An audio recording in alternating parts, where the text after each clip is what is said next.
Бұл өмір кәдімгі бағдаршам. Кәдімгі бағдаршам аңғарсан, үш түрлі өмірдің кезеңі, үш түрде өзгеріп жанған шам.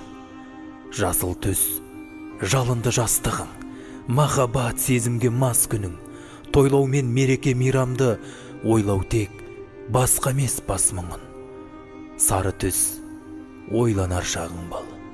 Тыныштық таба алмай жаның бір, өмірдің жолында заң осы, өзіңді сол заңға бағындар. Қызыл түс, қартайған кезеді. Өмірдің ең соңғы кезеңі, амалың таусылып тоқтайсың, жүрегің бәрінде сезеді. Бәрі де өтеді, күтеді мәңгілік мекені, бағдаршам жанады, сөнеді. Адамдар келеді,